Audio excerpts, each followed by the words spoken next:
Hare Krishna, everyone. Hare Krishna. So, we'll let you guess where we're located, if you can figure it out. Tell them. Or you can tell them if you want. We're at the World Trade Center. One tower, There's one a world building tower. behind us. Used to be the Twin Towers, if you remember. Yeah. And then they got destroyed in 9/11.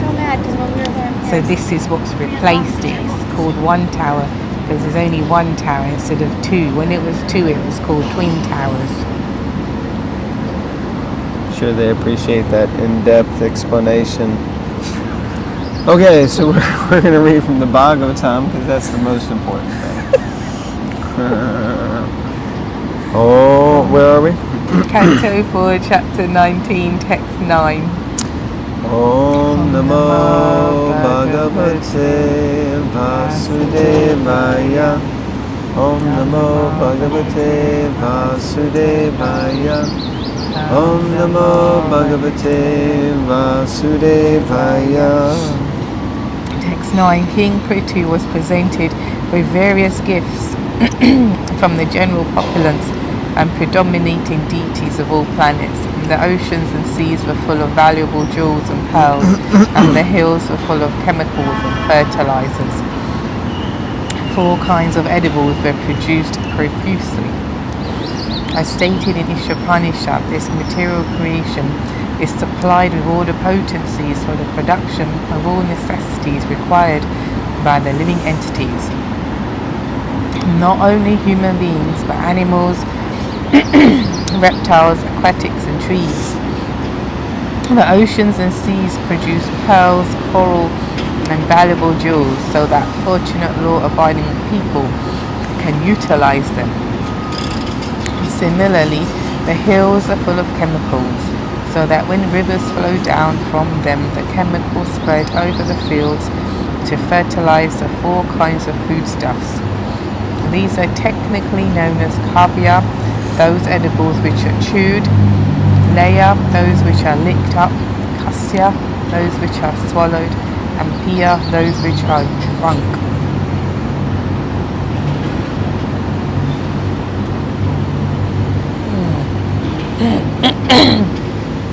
Interesting, isn't it?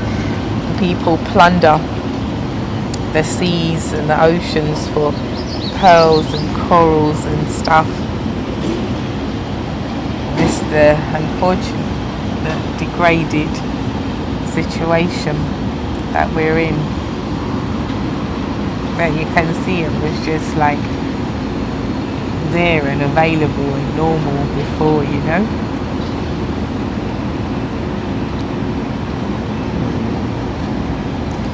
Yeah, the earth, Bhumi Devi, is providing everything that's required, plus many opulences, which in one sense you could say aren't required. What struck me is the thing about the chemicals, because when we hear the word chemicals, we think of like acid, or not even acid, I don't even know because I'm not a chemist, but we think of things that are used to create nasty things, usually pesticides, cleaning agents, detergents, these are all kind of chemicals, warfare, different things like that. So it's interesting that the idea is that there are chemicals that are naturally produced from the mountains, that when the rains pour over them, somehow I was thinking instead of chemicals, maybe it should be like minerals or something like that, but I guess the idea is chemicals. An interesting thing to work out, or to look at. And then these 4 types of foods, which is an intriguing thing. We know there's a verse from the Gauravastikam, the Mangalarti prayers. It says that it's actually the 4th verse. And it explains that the spiritual master is engaged in offering the 4 types of foodstuffs. And it's charvya, edibles which are chewed, so that's most things seem like they have to be chewed, right? But anyway, lots of things are chewed. Then it's Leia, those which are licked up.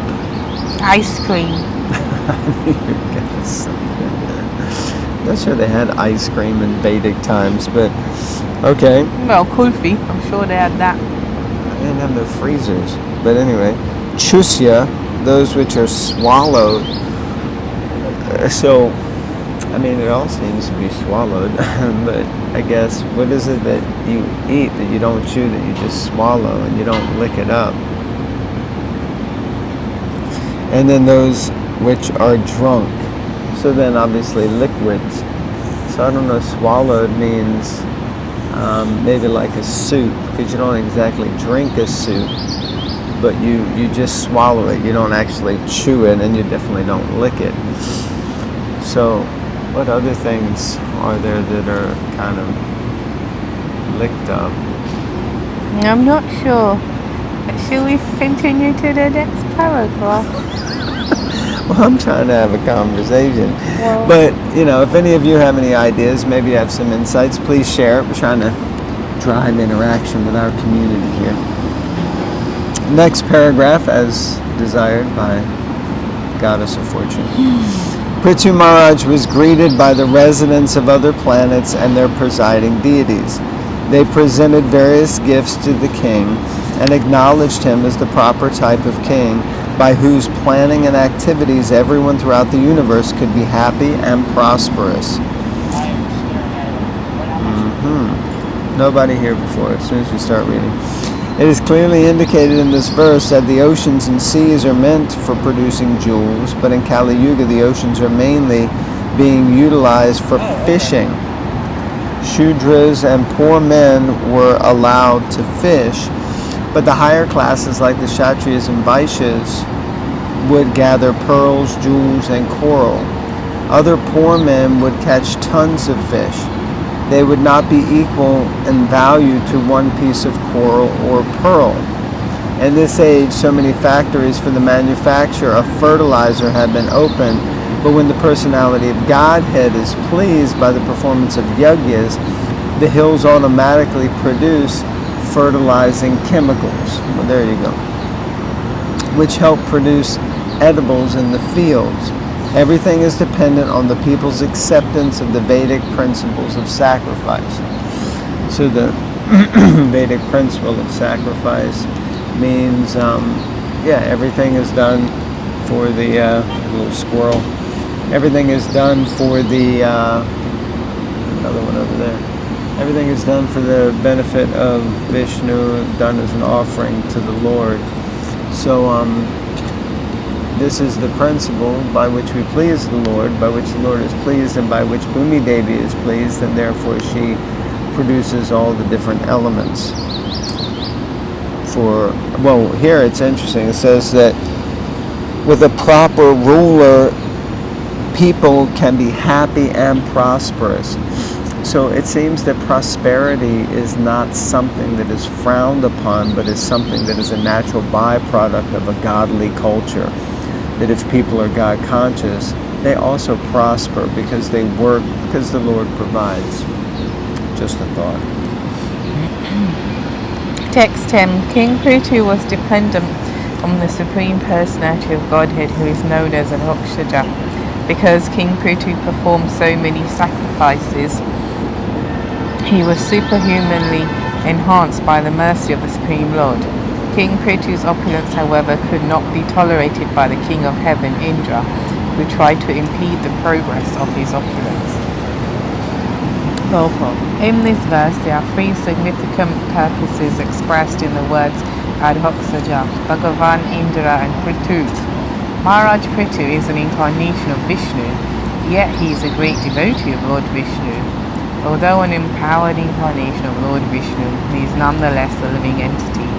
As such, he must be a devotee of the Supreme Personality of Godhead. Although one is empowered by the Supreme Personality of Godhead and is an incarnation, he should not forget his eternal relationship with the Supreme Personality of Godhead. In Kali Yuga, there are many self-made incarnations, rascals, who declare themselves to be the Supreme Personality of Godhead. The words Bhagavan Indra indicate that a living entity can even be as exalted and powerful as King Indra, for even King Indra is an ordinary living entity in the material world and possesses the 4 defects of the conditioned soul. King Indra is described herein as Bhagavan, which is generally used in reference to the Supreme Personality of Godhead. In this case, however, King Indra is addressed as Bhagavan because he has so much power in his hands. Despite his becoming Bhagavan, he is envious of the incarnation of God, Prithu Maharaj. The defects of material life are so strong that due to contamination, King Indra becomes envious of an incarnation of God.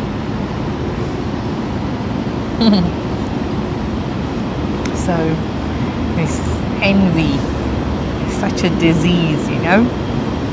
It's such a... Yeah, it's interesting when you see someone else that's envious, they look like they're clouded. They don't look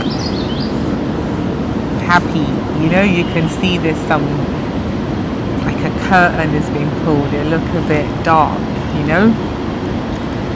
They're not, because when you're envious, like when you're not envious, you're buoyant. And you're like, yeah, cool. And then when you're envious, it's interesting. You can see it kind of in someone else's actions or speech, even if they act like everyone else. Oh yeah, but something gives it away, you know?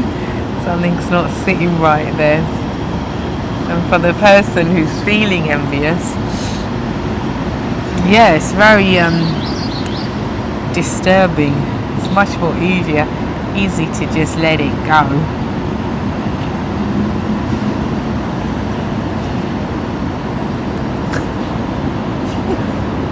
Okay, we're going to let that go and move on to the next paragraph. We should try to understand, therefore, how a conditioned soul becomes fallen. So this sounds very important. The opulence of King Prithu was not dependent on material conditions. The opulence of King Prithu was not dependent on material conditions. It was dependent, I suppose, on the Lord. As described in this verse, he was a great devotee of Adhoksija. The word Adhoksija indicates the personality of Godhead who is beyond the expression of mind and words. However, the Supreme Personality of Godhead appears before the devotee in his original form of eternal bliss and knowledge. The devotee is allowed to see the Supreme Lord face to face, although the Lord is beyond the expression of our senses and beyond our direct perception. Interesting. So it mentioned all 3 of those terms: Adhoksija, Bhagavan Indra, and Prithu. So, so all 3 of these. All 3 of them are empowered personalities. Of course, Adhoksija is Krishna, or God himself. Prithu Maharaj is an empowered incarnation, and Lord Indra is an empowered jiva taking up a post or position on behalf of the Lord. But he becomes envious, as you were discussing, and it's so easy to envy what someone else has, and we want and we desire and we wish we had. And yeah, it's a whole trap, this whole idea of envy, because what it means is that we don't have faith in Krishna, that he's given and or will give us whatever we need or require. And we may look at someone else and be envious of what they have and wish we had it, wish we were able to do that.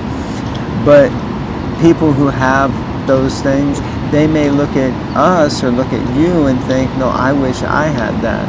So we have to be very careful to project what we wish we had, because the grass always looks greener on the other side. And it also means that basically what we're saying is that, Krishna, you screwed up, you haven't given me what I want or what I need or what I deserve. So it just shows a lack of faith.